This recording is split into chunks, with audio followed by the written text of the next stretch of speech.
యాకోబు పత్రిక 2వ అధ్యాయము 14వ వచనం నుండి చివరి వచనం వరకు ఒక్కొక్కరం ఒక్కొక్క వచనం చదువుదాం.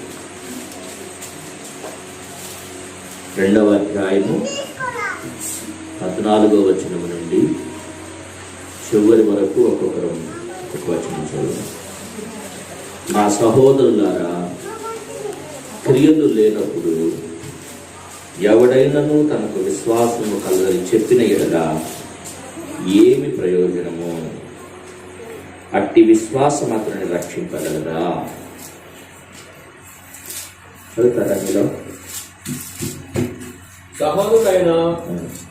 సహోదరైనను నిజములై ఆనాటికి భోజనము లేక ఉన్నప్పుడు ఇంకొక చదవండి. మీలో ఎవడైనాను శరీరంలో కావలసిన వాటిని వియ్యక సమాధానముగా వెళ్ళు చలికాచుకొనుడి తృప్తి పొందుడని చెప్పిన ఎడల ఏమి ప్రయోజనము? అలాగే విశ్వాసము క్రియలు లేనిదైతే అది ఒంటిగా ఉండి మృతమైనదగును. ఇంకొక చదవండి.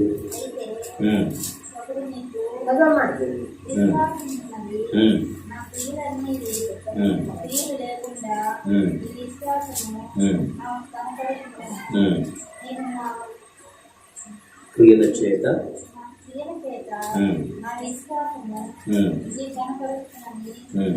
గుడ్. నెక్స్ట్ దేవుడు ఒక్కడే అని నీవు నమ్ముచున్నావు. అలా నమ్ముట మంచిదే. దయ్యములను నమ్మి వణకుచున్నవి. విశ్వాసము తెలిసి కోరుకుంటున్నావా?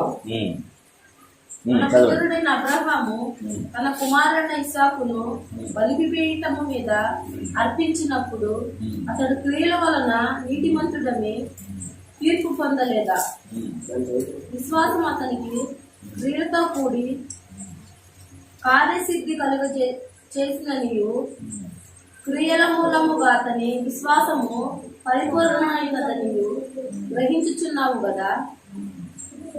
కాబట్టి అబ్రహాము దేవుని నమ్మెను, అది అతనికి నీతిగా ఎంచబడేది అను లేఖనము నెరవేర్చబడెను, మరియు దేవుని స్నేహితుడని అతనికి పేరు కలిగింది.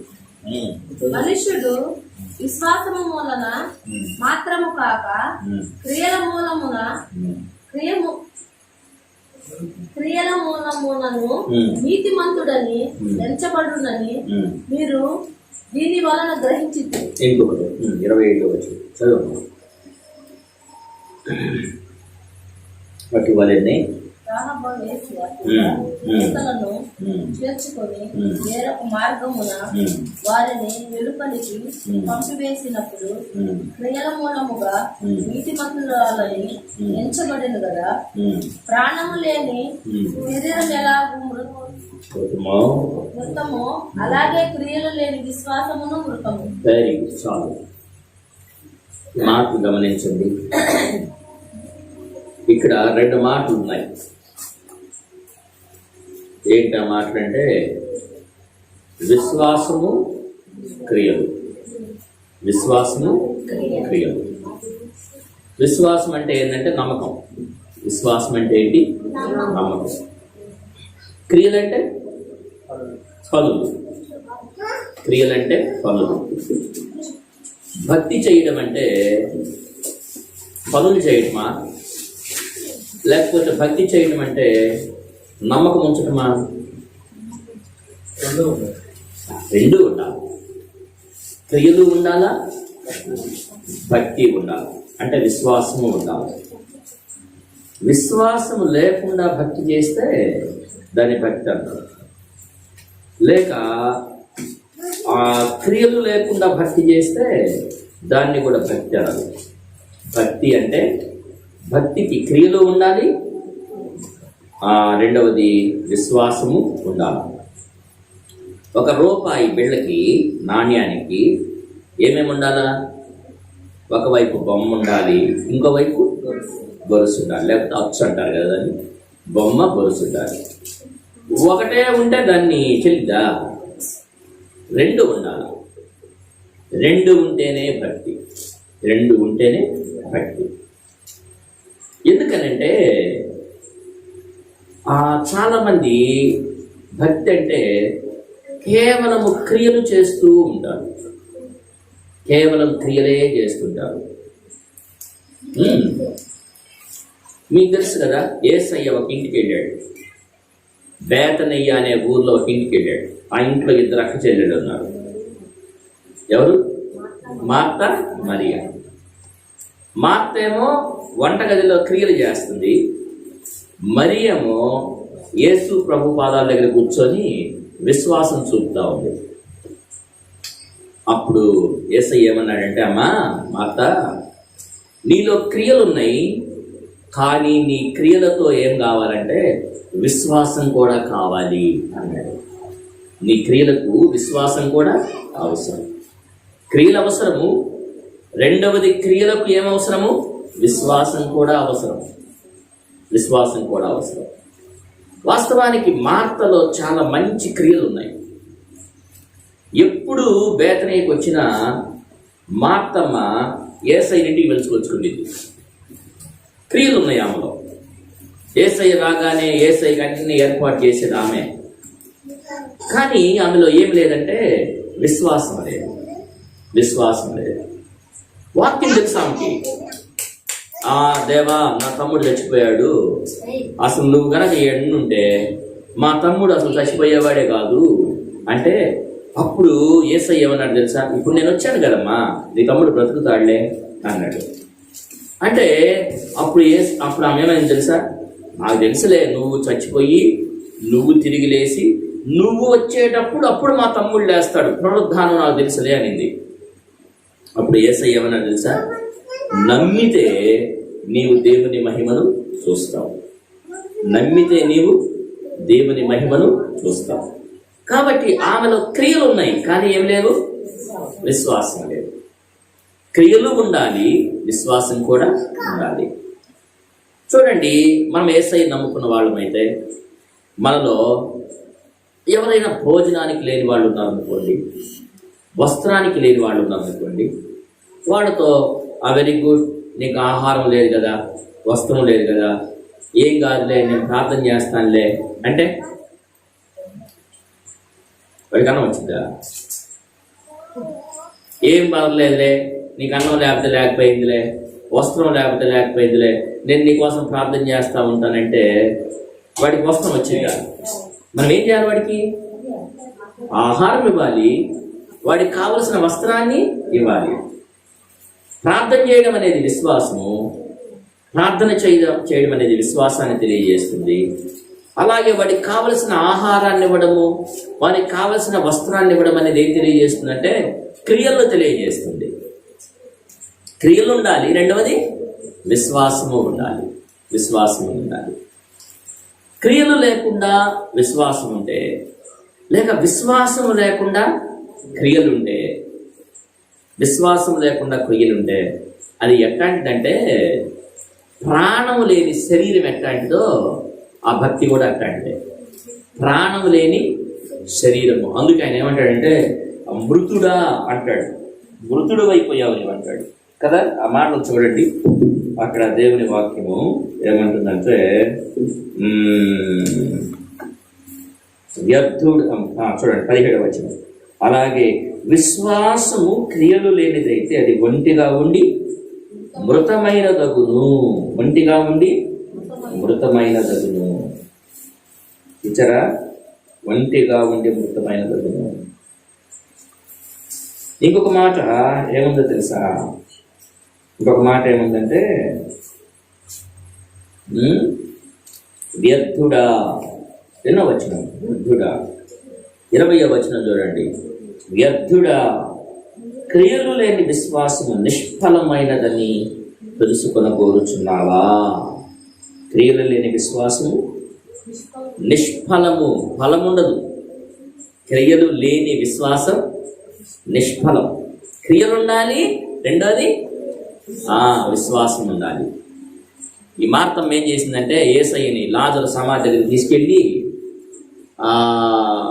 అయ్యా ఆ తలుపు దీబాక, ఆ బండ దీబాక, మా తమ్ముడు చచ్చిపోయి 4 రోజులు అయిందయ్యా, కంపు కొడతాడయ్యా అంటది. అప్పుడు ఏసయ్య ఏమన్నాడు తెలుసా? నీకు నమ్మకం ఉంటే ఆ రాయి తీసేయమంటాడు. నీకు నమ్మకం ఉంటే ఆ రాయి తీసేయమంటాడు, తొలగించమంటాడు.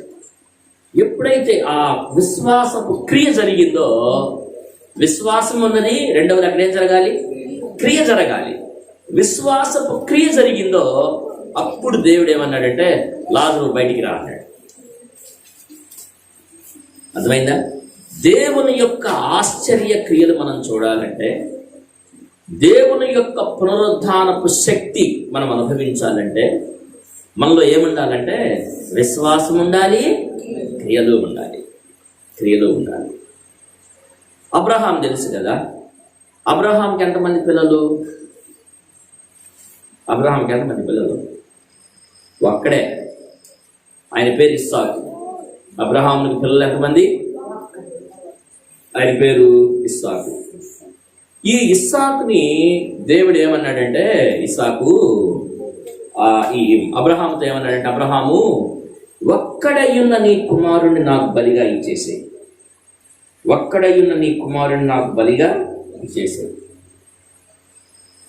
అన్నాడు. అప్పుడు అబ్రహాం ఏం చేశాడు తెలుసా? ఈ కొడుకుని ఇచ్చిన దేవుడు, ఈ కొడుకుని దేవుడికి ఇచ్చేసే, దేవుడు మరి నాకు ఇంకో కొడుకుని కూడా, నాకు 100 ఏళ్ళు అప్పుడు దేవుడు ఈ కొడుకుని ఇచ్చాడే, ఇప్పుడు మళ్ళీ ఆయన అడుగుతున్నాడు, ఆయనకి ఇచ్చేసాను అనుకో, మళ్ళీ నాకు ఇంకో కొడుకుని ఇస్తాడా? ఈయన్ని ఇచ్చినాడు ఇంకొకటి ఈడ. నమ్మాడు, దేవుణ్ణి నమ్మి ఆయన ఏం చేశాడు తెలుసా? క్రియలు చేశాడు. ఏం క్రియ చేశాడంటే, దేవుడు తన కుమారుణ్ణి అడిగినప్పుడు తన కుమారుణ్ణి తీసుకుని వెళ్ళి బలిపీఠం కట్టి, బలిపీఠం మీద ఆయన్ను బలిగా అర్పించబోయినం లేదు, అర్పించను అని ఉంది. అర్పించేశాడు, బలిగా అర్పించేశాడు. ఆయనలో ఆ క్రియ చేశాడంటే ఆయనలో ఏముందంటే విశ్వాసం ఉంది. మృతులను సహితము లేపుటకు దేవుడు శక్తి గలవాడని ఎంచాడు. చాలాసార్లు మనలో విశ్వాసం ఉంటుంది కానీ క్రియలు ఉండవు.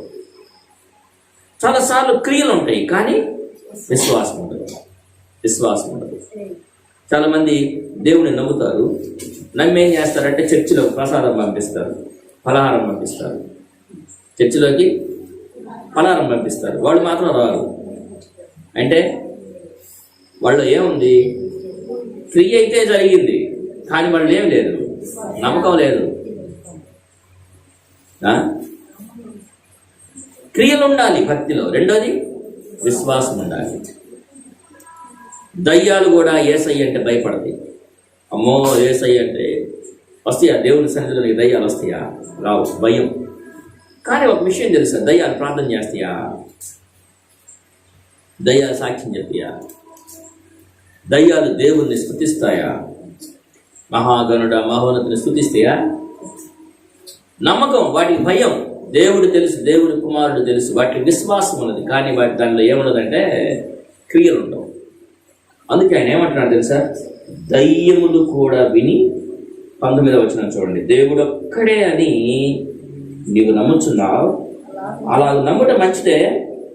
దయ్యములను నమ్మి, మనమన్నా కాస్త దేవుడు అంటే భయపడం కానీ దయ్యాలకి దేవుడు అంటే భయం. మనకేమో ఎవరంటే భయం? మనకి ఎవరంటే భయం? మనకు దేవుడు అంటే భయమా? నిజం చెప్పండి, మనకి ఎవరంటే భయం? తల్లిదండ్రులు అంటే భయమా? గుడ్. ఇంకా భర్త అన్న భయమే, ఇంకా దేవుడన్న భయమే. వీటందరికంటే ఏదంటే భయం? దయ్యాలంటే భయం. వీటన్నిటికంటే ఎవరంటే భయము? దయ్యాలంటే. దేవుడికి ఎట్టి పరిస్థితుల్లో భయపడం. కానీ ఏమాత్రం కళ్ళలో కనుక దయ్యం కనపడిందంటే ఇక్కడ పోయేదిలే. మనకేమో దయ్యం అంటే భయము. దయ్యానికి ఎవరంటే భయం? దేవుడు అంటే భయం. మనము దేవుడికి మాత్రం భయపడం. ఎవరికి భయపడుతుంటాం? దయ్యాలకు భయపడుతుంటాం. దేవుడు అంటాడు, భయపడకు, నేను నీకు తోడే ఉన్నాను, గాఢాంధకారపు లోయల్లో సంచరించినా నేను నీతో ఉంటాను, నా దుడ్డు కర్ర నా దండం నిన్ను ఆదరిస్తుంది, నిన్ను నేను నడిపిస్తానంటుంటాడు. ఆయనకి ఏమాత్రం భయపడం. కానీ మనమేమో ఎవరికి భయపడతాం? దయ్యానికి భయపడతాం. దేవుని వాక్యం ఏమని తెలుసా? దయ్యాలేమో దేవునికి భయపడుతున్నాయి, కానీ ఒక విషయం తెలుసా? నమ్మి వణకుచున్నవి కానీ వాటిలో ఏముండదంటే నమ్మకమే ఉంటుంది కానీ క్రియలు ఉండవు. నమ్మకమే ఉంటుంది కానీ క్రియలు ఉండవు. దేవుని పిల్లలు ఏం చేస్తారంటే, సార్ నాకు యేసయ్య అంటే నమ్మకం సార్, ఎప్పుడు నా దగ్గరే ఉంటాడు సార్ అంటాడు అని ఏం చేస్తారు చెప్పండి? ఎప్పుడు నా దగ్గరే ఉంటాడు సార్ అనేదాను జేబులో నుంచి గ్రీటింగ్ బయటికి తీస్తాడు, ఇదిగోండి సార్ అంటాడు. లేకపోతే మెడలో ఒకటి సిలువ ఏదో ఒకటి ఏలాడుతుంది, లేకపోతే ఈ చేతికి ఒకటి ఏలాడుతుంది, నా దగ్గరే ఉంటాడు సార్ అంటాడు. ఈ బొమ్మ జేబులోనే పెట్టుకుని ఈ ఏడకు పోతాడు, అల్లాడు తేల్తాడు పోయి. పాస్టర్ గారి ఇంటికి వచ్చాయా, చర్చికి రాయా అంటే ఏమంటాడు? పదవాడు సార్ ఎప్పుడు నా దగ్గరే ఉంటాడండి. చూసారా? మనము దేవునికి భయపడాలి. ఎవరికి భయపడాలా? భయపడడంలో నమ్మకంతో భయపడాలి. రెండోది క్రియలతో భయపడాలి. విశ్వాసం ఉండాలి, రెండోది క్రియలు ఉండాలి. అబ్రహాములో విశ్వాసం ఉన్నది. రెండోది అబ్రహాములో ఏముందంటే క్రియలు కూడా ఉన్నాయి. అబ్రహాములో క్రియలు కూడా ఉన్నాయి. అబ్రహాము చూడండి, అబ్రహాములో విశ్వాసం ఉందా, క్రియలు ఉందా? అబ్రహాములో విశ్వాసం ఉందా, క్రియలు ఉందా? విశ్వాసమే ముందు. ఎందుకనంటే అబ్రహాములో సున్నతి అనేది క్రియ, విశ్వాసపు క్రియ. దానికంటే ముందే ఆయన దేవుణ్ణి నమ్మాడు. అబ్రహాము, నువ్వు బయటికి రా, మీ అమ్మ నాన్న వదిలిపెట్టు, నీ దేశాన్ని వదిలిపెట్టు, నీ బంధువులు వదిలిపెట్టు, నేను నిన్ను దీవిస్తానంటే వెంటనే అబ్రహాం ఏం చేసింది తెలుసా? దేవుణ్ణి నమ్మి అన్ని వదిలిపెట్టి వచ్చాడు. కాబట్టి ఆయనలో విశ్వాసం పనిచేసింది. ఆయన ఆ ప్రయాణం చేస్తూ కనానుకు వెళుతున్నప్పుడు ఒకరోజు దేవుడు అన్నాడు, నిన్ను ఈరోజు చంపేస్తాను అబ్రహాం అన్నాడు. వెంటనే తన భార్య ఏం చేసిందంటే సున్నతి చేసి ఆయనను ధర్మశాస్త్రపు క్రియలలోనికి తెచ్చింది. అబ్రహాములో క్రియలున్నాయి, అబ్రహాములో విశ్వాసం కూడా. ఇంకొక మాట చెప్పి నేను ప్రార్థన చేస్తాను. అక్కడే చివరి వచనం చదవండి. చివరి వచనానికి ముందు వచనం, చివరి వచనానికి రాహాబును వేశ్య చూడండి. రాహాబును వేశ్య కూడా దూతలను చేర్చుకొని వేరొక మార్గమున వారిని వెలుపలికి పంపివేసినప్పుడు క్రియల మూలముగా నీతిమంతురాలని ఎంచబడెను. చూచారా? ఇక్కడ ఒక ఆమె ఉంది, ఆమె పేరేంటి? రాహాబు. ఆమె పేరేంటి? రాహాబు. వీళ్ళ దేవుడు తెలుసా? ఎరికో. వీళ్ళ ఊరు ఎరికో. ఈ ఎరికో మీదకి ఆ యెహోషువ అనే ఆయన యుద్ధానికి వెళ్ళాలి. దేవుడు వెళ్ళమన్నాడు, నువ్వు వెళ్ళు, నేను నీకు జయమిస్తాను యెహోషువ అన్నాడు. అప్పుడు ఆయన ఏం చేశాడంటే, అసలు ఆ దేశం ఎట్లుంటుందో, ఆ పట్టణంలోనికి మనం ఎట్ట పోగలమో, ఆడ పరిస్థితులు ఏంటో కొంచెం పోయి చూసి రండి అయ్యా అని ఇద్దరుని పంపించాడు. వాళ్ళిద్దరు పోయి ఊరంతా తిరుగుతుంటే గుర్తుపట్టారు. వీళ్ళెవరో కొత్త వాళ్ళు అట్టుంది, మన ఊరోళ్ళు కాదని. ఎవరో మీరు అన్నాడు. వాళ్ళు ఏం చేశారు తెలుసా? భయపడి పరిగెత్తుకుంటే ఎక్కడికి వెళ్ళారంటే ఈ రాహాబ్ అని ఆమె ఇంటికి వెళ్ళిపోయారు. ఆ ఇంట్లో దాక్కున్నారు. ఆమె ఏం చేసిందంటే, ఎవరయ్యా మీరంటే వాళ్ళు చెప్పారు, మేము ఇశ్రాయేలీలమి, యెహోషువ పంపించాడు. వాయా మీరా? మీతో పని కాదు, మీరు ఎర్ర సముద్రాన్ని పాయలు చేసి వచ్చిన వాళ్ళు, దేవుడు మీకు తోడుగా ఉండి బండల పాయం చేశాడు, మీ దేవుడు గొప్ప దేవుడు, మీరే నిలబడి వచ్చారు అన్నాడు.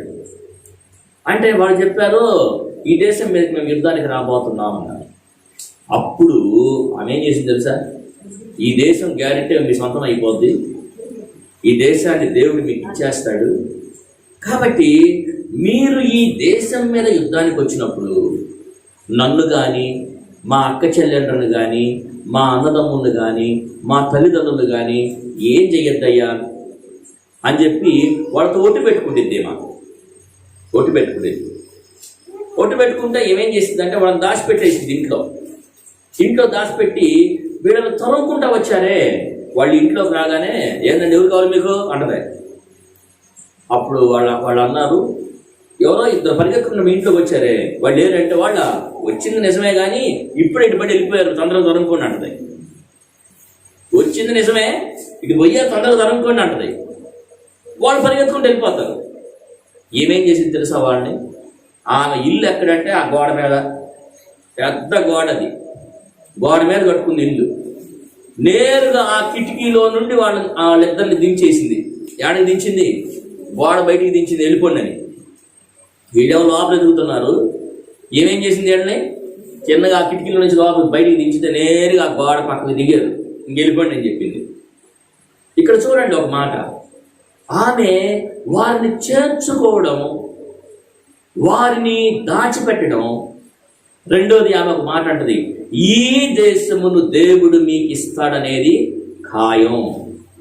మొదట అది విశ్వాసం, ఈ దేశాన్ని దేవుడు మీకు ఇవ్వబోతున్నాడనేది విశ్వాసం. రెండవది వారిని దాచిపెట్టి వారిని ఆ కిటికీ గుండా దించేసి పంపించేయడం అనేది క్రియ. ఆమెలో క్రియలు ఉన్నాయి, ఆమెలో విశ్వాసము ఉన్నది.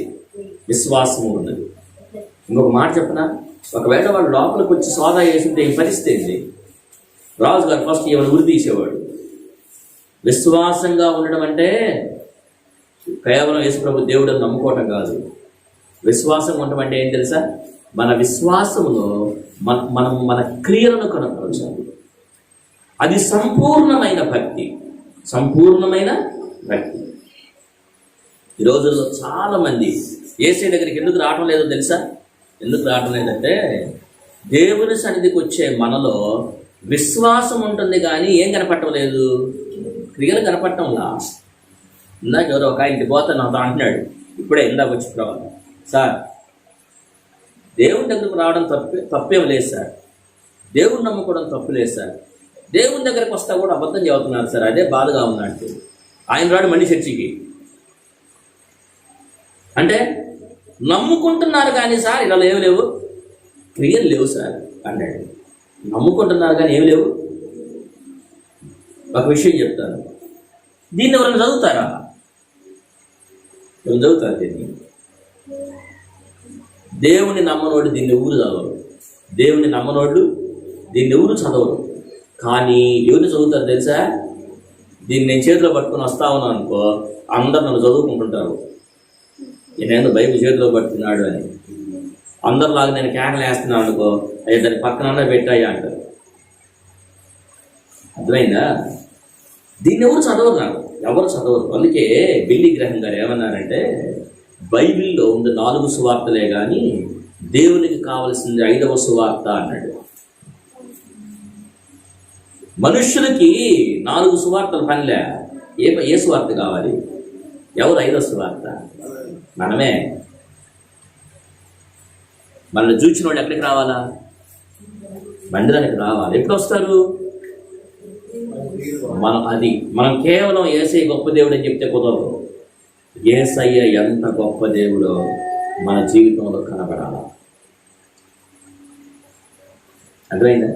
యేసయ్యని తిడుతున్నారు, కొడుతున్నారు, యేసయ్యని దూషిస్తున్నారు, కానీ యేసయ్య నోరు తెరవలేదు, ఆయన గొర్రె పిల్లలాగా మౌనంగా ఉన్నాడని చెప్పామనుకో, అప్పుడు వాళ్ళు ఏమంటారు చెప్పండి? ఈ సంగతి ఏందమ్మా అనరా? ఇవేంటి మరి మేము ఒకటంటే 4 వడ్డిస్తుంటే అంటారా అనరా? మనలో ఏముండాలి? విశ్వాసం ఉండాలి. రెండోది క్రియలు ఉండాలి. క్రియలు లేని విశ్వాసము మృతము. ప్రాణము లేని దేహము ఎటువంటి మృతమో, క్రియలు లేని విశ్వాసము మృతము. క్రియలు ఉండాలి, విశ్వాసము ఉండాలి. అది సంపూర్ణమైన భక్తి. దయ్యాల్లాగా ఊరకు దేవునికి భయపడే ప్రయోజనం లేదు. లేకపోతే యేసు ప్రభు ఒక్కడే అని నమ్మితే ప్రయోజనం లేదు. దేవుడిని నమ్మితే చాలామంది ఏం చేస్తారు చెప్పమంటారా? దేవుడు ఒక్కడే అని నమ్ముతారు, ఏడుకొచ్చి ప్రార్థన చేస్తారు, గుడి దగ్గరికి పోయి ప్రసాదం తింటారు. లేరా కదా? ఎవడన్నా తిరుపతి నుంచి లడ్డు తీసుకొచ్చారు అనుకుని ఏం చేస్తారు? వాళ్ళకి అదుకుంటే తినేసి ఉంటారట. అరే దేవుడు అక్కడ నమ్ముతున్నావు కదా, వాడేమో వాడి దేవుడి పేడ తీసుకొచ్చి నేను ప్రసాదం పెడుతున్నాడుగా, నువ్వు దాన్ని తింటున్నావంటే ఏమని అర్థం? వాడిని కూడా నువ్వు దేవుడిని అంగీకరించినట్టేగా. అయ్యే క్రియలు లేకపోవడం అంటే దేవుడు ఒక్కడిని నమ్మటం కాదు, కానీ దేవుడు ఒక్కడిని నమ్మితే ఆ ఒక్కరి యందే ఏముంచాలి తెలుసా? విశ్వాసం ఉంచాలి. ఆ ఒక్కరికి భయపడాలి, ఆ ఒక్కని ఎడల క్రియలు చేయాలి. క్రియలు లేని విశ్వాసము మృతము, విశ్వాసము లేని క్రియలు మృతము. కాబట్టి క్రియలు ఉండాలి. రెండోది విశ్వాసం ఉండాలి. చాలాసార్లు దేవుని దగ్గరికి వస్తాం, ప్రార్థన చేసుకోం. దేవుని దగ్గరికి వస్తాం, వాక్యం చదువుకోం కదా. చాలామంది వాక్యం చదువుకోరు, ప్రార్థన చేసుకోరు. ప్రార్థన చేసుకుంటాంలే సార్ అంటారు, వాక్యం చదువుకున్నాను సార్ అంటారు, ఇంకంతే కదా. కానీ దేవుని పిల్లలు విశ్వాసం ఉంచినట్లయితే ఏం చేయాలా? క్రియలు చేయాలి. క్రియలు చేయాలి, విశ్వాసము కూడా ఉండాలి. రెండు ఉండాలి. అబ్రహాములో చూచాము, రాహాబులో చూచాము. అలాగే ఎంతమంది విశ్వాసం వీరులంతా చేసింది అదే. షడ్రక్ మేషక్ అబేద్నెగోలు ఏమన్నారు? యేసయ్య ఒక్కడే దేవుడు, నీ బొమ్మకు మాత్రం నమస్కారము చేయము. అది క్రియ. నీ బొమ్మకు నమస్కారం చేయం. మమ్మల్ని ఒకవేళ తీసుకెళ్ళి నువ్వు ఆ గుండంలో పడేస్తే మా దేవుడు రక్షిస్తాడు అనుకో. ఒకవేళ రక్షించకపోతే అప్పుడు బయటకు వచ్చి పెడతాం వాళ్ళ దండం. రక్షించినా పెట్టం, అది క్రియలు అంటే ఏంటో తెలుసా? కొన్నిసార్లు మన ప్రాణాన్ని కూడా పెట్టాల్సి వస్తుంది క్రియలు రుజువు చేసుకోవడానికి. క్రియలను రుజువు చేయడం అంటే సులువు కాదు. క్రియలు రుజువు చేయడం కోసం కొన్నిసార్లు ఏం చేయాల్సి వచ్చింది తెలుసా? మన ప్రాణాన్ని పెట్టాల్సి వచ్చింది.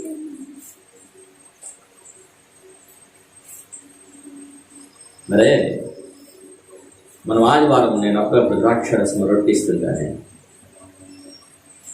ఒక ఆమె చర్చికి పోతా ఉంది. చర్చికి పోతా ఉంటే వాళ్ళ ఆయన అన్నాడు, ఇంకొకసారి చర్చికి పోయావు అనుకో, ఇక మళ్ళీ నువ్వు బతకవు, చచ్చిపోతావు నా చేతిలో, నీ ఇష్టం అన్నాడు. జరిగిన విషయం చెప్తున్నా, గుర్తుపెట్టుకో. అయితే ఆమె ఏమనిందంటే, అయ్యా వచ్చే వారం నుంచి బాను, కానీ రేపు ఒక్క వారం బాని అయ్యా అని. ఎందుకమ్మా అంటే, మా పాస్టర్ గారు ఏం చెప్పాడంటే, వచ్చే వారం యేసు రక్తము యేసు శరీరం ఇస్తారంట, తీసుకొచ్చుకుంటాను అయ్యా నేను. ఏమి ఇస్తారంట? ఆయన అన్నాడు, యేసు రక్తం ఇప్పుడే ఆడ దొరికింది, ఆయన చచ్చిపోయి 2000 సంవత్సరాలు అయింది. శరీరం ఇంకాడుంది, అది ఎప్పుడో చచ్చిపోయి మట్టిలో కలిసిపోయి ఉండిద్ది. అంటే యేసు ప్రభు తిరిగి లేచాడని తెలియదు దానికి. కానీ ఏమేమని తెలుసా? అయ్యా లేదయ్యా ఇస్తానన్నాడు, అయ్యా నన్ను పంపించాయ్యా అని. ఆయన ఏమన్నాడు తెలుసా? పొయ్యి అవి రెండు కనుక తీసుకొని రాకపోతే ఇక నువ్వు ఇంట్లో కూడా రావద్దు అన్నాడు. అది ఇస్తే చాలు దేవా, అవి తెచ్చుకుంటాను, ఆ ఇంట్లో పెట్టుకుంటే చాలు అని చెప్పి వెళ్ళింది. ప్రార్థనలో కూర్చుంది. లైన్లో అందరికి పంచుతున్నారు. ఏంది రొట్టె పంచుతుంటే ఏమో నాకు కూడా కొంచెం పెట్టమంది. పెట్టి కూర్చుంది. రొట్టె ఏం చేయాలో అర్థం కాదు. గట్టిగా పట్టుకుంది. అందరు తింటున్నా ఏం మాత్రం అంటే ఒక గమ్ము పట్టుకొని ఉంది. గట్టిగా పట్టుకొని ఇక యేసు రక్తం తీసుకోవడానికి వీళ్ళే. ఎందుకు అప్పప్పు మళ్ళీ అడగాలిగా, అది తీసుకోవడానికి వీళ్ళే. సరే ఎట్టో ఒకటి దీన్ని ఇచ్చేది దీన్ని ఏం చేయాలి ప్రభు అని చేతిలో పట్టుకుని ఏడ్చుకుంటూ ఇంటికి పోతుంది ఇక. ఎందుకు? భర్తకు సమాధానం చెప్పాలి. ఏసై శరీరం తెచ్చుకుంటాను, ఏసై రక్తం తెచ్చుకుంటానని చెప్పి వచ్చిందేమో. చేతిలో పట్టుకొని ఇంటికి పోతుంది. చేతిలో పట్టుకుని ఇంటికి పోతా ఏడుస్తూ ఉంది. ఇల్లు దగ్గరకు వస్తుంది. ఇల్లు దగ్గరకు వచ్చే కొంచెం దడదడగా ఉంది ఆమెకి. ఈ చేతిలో ఏమో రొట్టె ఉంది, చెప్పడమేమో శరీరం తెస్తానని వచ్చింది. ఏం చేయాలో అర్థం కావడం. గమ్ము చేతిలో పట్టుకొని వాకిలి దగ్గరికి పోయి వాకిలి కొట్టింది. భర్త తలుపు తీసాడు. నువ్వు ఫస్ట్ అవి చూపిమన్నాడు. అయ్యా రక్తం లేదు కానీ శరీరం ఇచ్చారయ్యా అనింది. ఏది చూపి అన్నాడు. చేతిలో ఉన్న రొట్టె ఎట్నే పట్టుకొని ఆయన చేతిలో పెట్టింది.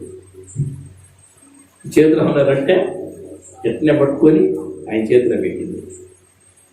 ఆయన చేతులు ఇటు తీసుకోగానే ఏమైంది తెలుసా? ఆ రొట్టె శరీరం లాగా మారిపోయింది. వైజాగ్లో జరిగిన విషయం చెప్తున్నాను. తీసుకెళ్ళింది రొట్టె, కానీ ఆ రొట్టె ఏమిగా మారిపోయింది తెలుసా? శరీరంగా మారిపోయింది. మెత్తగా అయిపోయింది, శరీరం లాగుంది. దాన్ని తీసుకొని దాన్ని చూడగానే ఆమె ఆశ్చర్యపోయింది. ఇదేంటి, నేను నీ చేతిలో పెట్టింది ఇది కాదయ్యా, రొట్టేదయ్యా అంటున్నా. ఇదేంది తీసుకొచ్చి నా చేతిలో దీన్ని పెట్టి రొట్టె అంటావేంది అంటున్నాడు ఆయన. లేదయ్యా, వాడి శరీరం అన్నారు కానీ అది ఇచ్చింది రొట్టె అయ్యా అంటదేమో. లేదు ఇది మాకు తీసుకొచ్చింది ఇదే అంటాడు. కాదయ్యా, అందరిని తెచ్చిపెట్టారయ్యా, నాకు ఇచ్చింది రొట్టె అయ్యా అంటది. తేల్చుకుందామా పాస్టర్ గారి దగ్గరికి అన్నారు. ఇద్దరు కలిసి దాన్ని తీసుకొని వచ్చారు. వస్తే పాస్టర్ గారు అన్నాడు, అయ్యా నేను మాత్రం శరీరం మంచలేదు, నేను ఇచ్చింది రొట్టెనయ్యా. నీ చేతిలో ఇది ఎట్ట మారింది తెలియదయ్యా. దేవుణ్ణి ఆశ్చర్య కార్యం నీ చేతిలోనే జరిగిందిగా, దేవుని నమ్ముకోయా అంటే ఇద్దరు కలిసి ఆలయానికి వచ్చారు. ఆమె సాక్ష్యం ఏం చెప్పింది తెలుసా? పోయిన వారం నేను చర్చికి వచ్చినందుకు మా ఆయన నా ఒంటి మీద పెట్టిన వాత చూడండి, ఆ వాతలన్నీ కమిలిపోయి ఉన్నాయి, మొత్తం వాతలే. అయినా వాటన్నిటిని భరించి విశ్వాసంతో దేవుని సన్నిధిలోకి వచ్చింది. దేవుడు తన భర్తను రక్షించడానికి రొట్టెని ఏం చేశాడు? శరీరంగా మార్చేశాడు. మనం నమ్మాలి కానీ దేవునికి అసాధ్యమైంది ఏది లేదు. ఆమె ఆ బాధను భరించి దేవుడు కావాలని దేవుని కొరకు ఆమె శ్రమను పట్టానికి కూడా ఒకవేళ ఆ రొట్టె శరీరంగా మారలేదు మనకు. నా పరిస్థితి ఏంటి? ఆ పరిస్థితి చస్తే చచ్చా, బతికితే బతికితా అనుకున్నట్టుగా ఆ రొట్టె చేతిలో పట్టుకొని వచ్చింది. దేవుడు ఆశ్చర్య కార్యాలు చేశాడు. మనం నమ్మాలి, మనము క్రియలు చేయాలి, విశ్వాసాన్ని కనుపరచాలి. దేవుడే మన పక్షాన కార్యము చేసే దేవుడు. ప్రార్థన చేద్దాం.